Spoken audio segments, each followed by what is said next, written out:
Assalamualaikum warahmatullahi wabarakatuh. Yang terhormat Bapak Ibu sekalian, para penonton yang saya muliakan. Pada kesempatan yang penuh berkah ini, izinkan saya menyampaikan sebuah kisah yang sangat penting dan penuh hikmah, yaitu kisah Nabi Adam alaihissalam, yang merupakan nabi pertama dalam Islam. Kisah beliau tidak hanya mengajarkan kita tentang asal-usul manusia, tapi juga tentang ketundukan kepada Allah, ujian hidup, serta pengampunannya yang luas. Allah menciptakan Nabi Adam alaihissalam sebagai manusia pertama.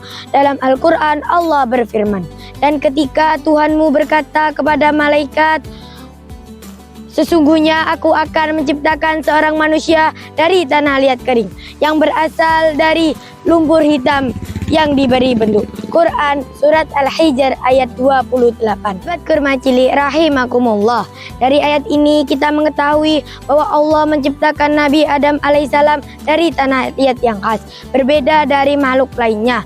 Setelah diciptakan, Allah memberi pengetahuan yang luar biasa, bahkan lebih tinggi dari malaikat, sehingga Allah memerintahkan malaikat untuk bersujud kepada Adam sebagai bentuk penghormatan.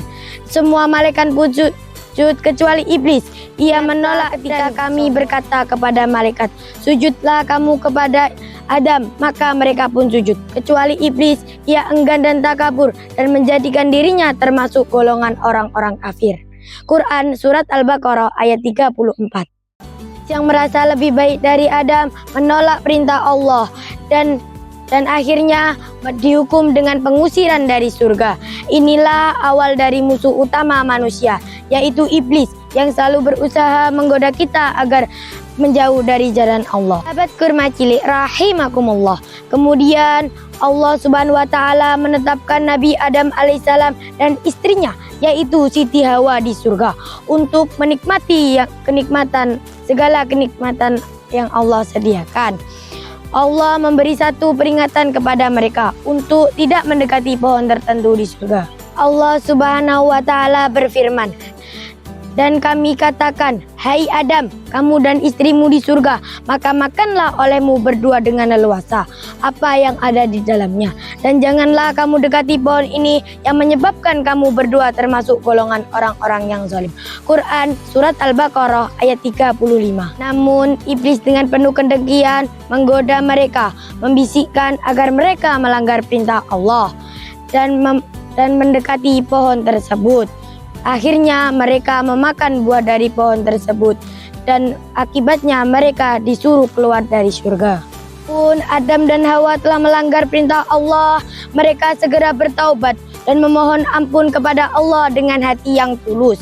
Allah pun menerima taubat mereka. Allah Subhanahu wa taala berfirman, "Maka keduanya makan dari pohon itu, lalu tampaklah bagi kedua aurat mereka, dan mereka mulai menutupinya dengan daun-daun surga.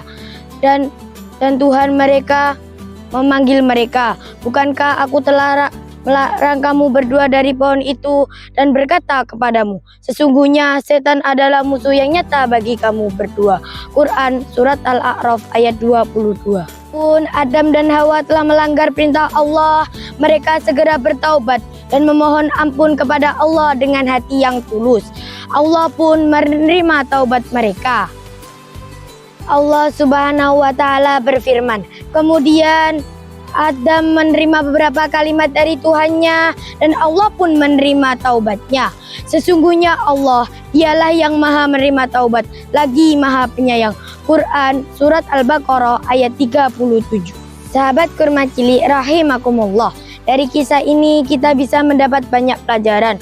Pertama, kita diajarkan untuk selalu taat kepada Allah dan bagaimana godaan setan bisa menjerumuskan kita dari Kedua, meskipun kita melakukan kesalahan, Allah selalu membuka pintu taubat bagi hambanya yang dengan tulus memohon ampun.